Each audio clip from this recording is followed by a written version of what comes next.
You're probably one of two kinds. Either you believe AI is going to have a negative impact, or you're someone who's excited but goes around throwing jargon about AI without really understanding the bigger picture. Either way, after I share with you how I look at AI, hopefully you'll have a much more holistic picture. Over 20% of jobs will not exist over the next 20 years. Anything that can be automated will be. Should it be? That's a whole different question. I'm not going to sugarcoat anything here. There is a certain segment of people that are going to be affected. Here's the thing, we haven't even discovered what the jobs of the future even look like. There is a certain set of skills today that are kind of okay, nice to have skills, but are going to become extremely more valuable as AI becomes mainstream. We'll get to that. But this is a fantastic time. And even if you don't think the same by the end of the video, at the very least, you'll pause and think before criticizing progress and basically turning yourself into a victim. Drivers, farmers, publishers, travel agents, waiters, tellers, brokers of any kind, even stockbrokers, 10% of all the stocks traded on a daily basis are done by humans. The rest are all bots. Even so-called safe and lucrative professions could be affected, like doctors and lawyers. Let me tell you what I mean. If you think about it, most of a lawyer's work is actually administrative. Scanning through documents, looking through emails, trying to find anomalies. A bot can do this in no time and probably won't get bored or sleepy. Of course, we're going to still need lawyers to fight cases in courts, but they can now focus on what matters most, which is building a strong case, as opposed to all these admin tasks. Do you know one of the main reasons people die? Medical errors. Yeah, doctors screwing up. Which is why there's so much R&D going into how to automate different processes within the hospital, like bots taking over, bots being able to diagnose patients, dispense medication, because the bots will be able to interact and tap onto a database and learn from other bots who have dealt with other patients all around the globe. And in terms of consumer products, there's already so much AI. I'm in the media space and Netflix always fascinates me.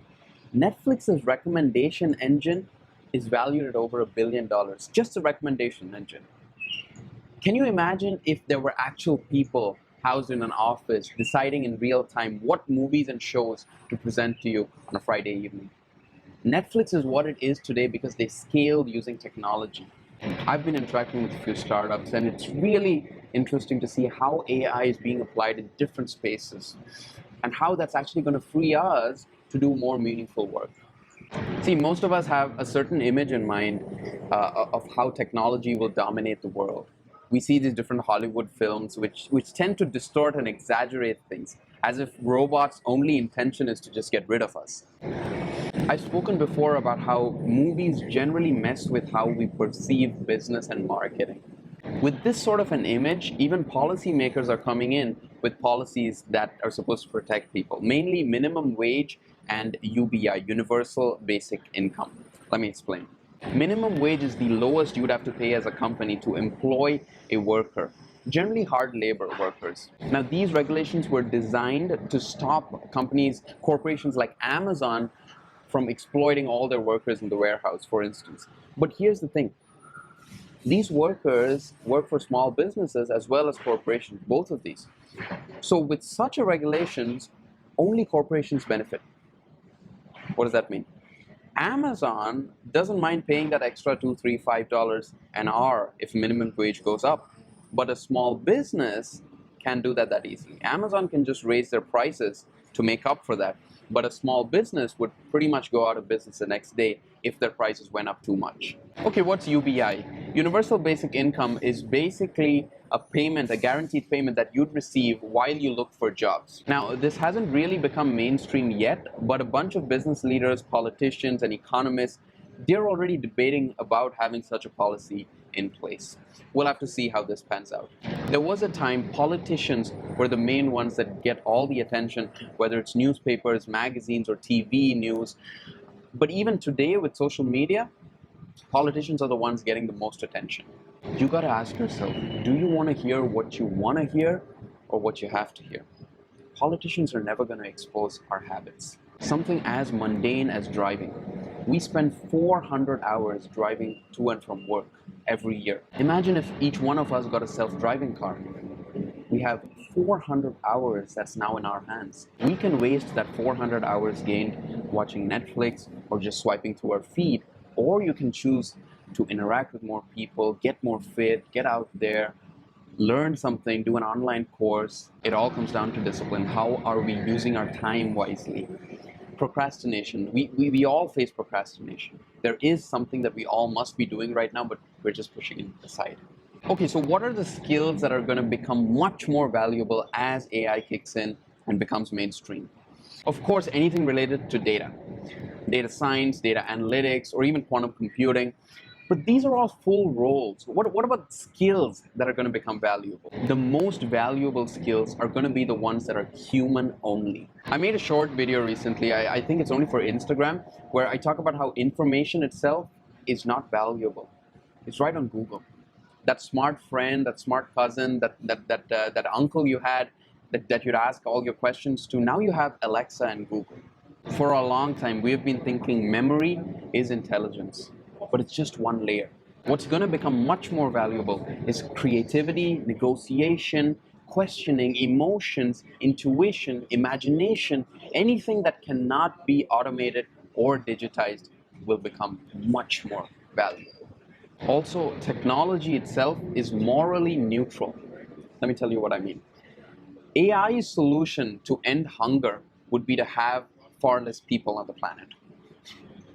Or it might figure the best way to advertise alcohol, the best place to advertise it would be right outside a de-addiction center, an AA meeting. But where's the ethics in that? We are the only ones who are perfect at being contextually aware. So only people with strong principles can, in the long term, leverage and direct AI. Anyways, all these traits seem like soft skills and not really solid, hard skills, right? Well, guess what? If you aspire to work for one of the big four, Apple, Google, Microsoft, Facebook, they all don't require degrees anymore. As someone who's been into programming now for over 10 years, whether that's making apps and software websites, myself or with developers, it wasn't really a shock that a computer science degree is now obsolete in 3 years. By the time universities even update their curriculum for the latest frameworks, the latest platforms out there, it's already outdated. Corporations are now finding it's much more effective and easier to conduct training in-house in just a couple of months. And they get to control the narrative. They get to control how future employees are going to be thinking about the brand and about their work itself, about making an impact and associating that with the company. It is much easier to attract people with soft skills. Hard skills can be taught.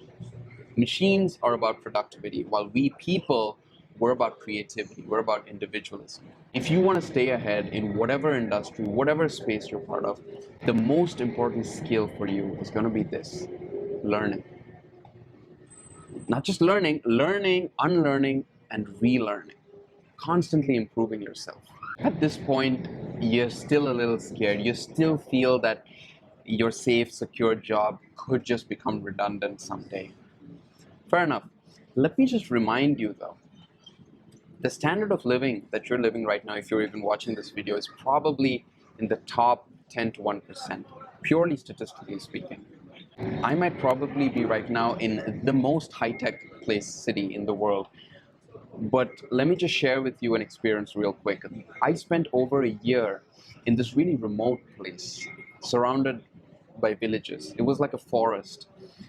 No trace of technology, no phones, no tablets, hardly even internet connectivity. I've lived with local villagers, their family, their children, and look, these are really happy people. The problem is our idea of an average life is having that apartment, that condo, and saving up to buy the latest Prada, the Banchalega shoes, changing iPhones every 2 years. The reality is that all of you watching this video are not going to starve.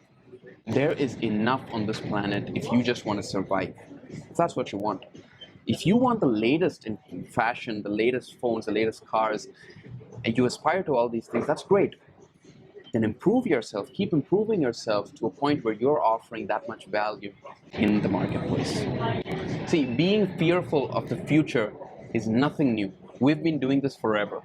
Let's rewind back to the 1800s. This was the time that horses and horsemen were being replaced by cars and other motor vehicles for the first time. Today, we don't question if we even need transport, do we? We accept all the deaths due to car accidents because we know travel has become essential. Making candles was a huge business before electricity. People were scared that all the messengers would go unemployed as telephones kicked in. Farmers were really scared when tractors came. They thought they would be completely replaced. Instead, it was actually a tool that helped them cultivate much more. There was even a point in 1899 that the Commissioner of US Patent and Trademark Office, Charles Dewey, said that everything that can be invented has been. Okay, fast forward to the 90s, you get the internet. Today we have whole new businesses, whole new kind of jobs that we never thought was possible before the internet. Every 50 years, jobs are replaced. The largest companies from the 70s, Fortune 500 companies, guess how many of them are even around today? Over half of them are unheard of now. We spoke about self-driving cars earlier. What about trains and airplanes? Do you know a pilot's job is actually just to take over when autopilot fails today? You know, all the annoying safety messages, the announcements made before we take off. Imagine if we heard one more line. This flight is 100% autonomous. Have a great and safe trip. We're not ready for that. We don't feel safe yet, but it's just a question of time. The technology is already there. The organizations that will thrive in the future are the ones that recognize AI for what it is, which is to augment what talents we have as humans. Companies that just end up treating people like commodities won't be in business long term. People need to trust companies. I'll give you a simple example how Uber's CEO was rude to a driver, and that was caught on camera, went viral, and millions of customers of Uber shifted to Lyft overnight because of one such scandal. And not just business, even politics, even democracy as we know it is being transformed. We could have a totally new kind of system 20 years from now, possibly where we don't just make decisions on who to elect every 4 or 5 years. We could actually make decisions on specific issues, take sides in real time on our phones at scale.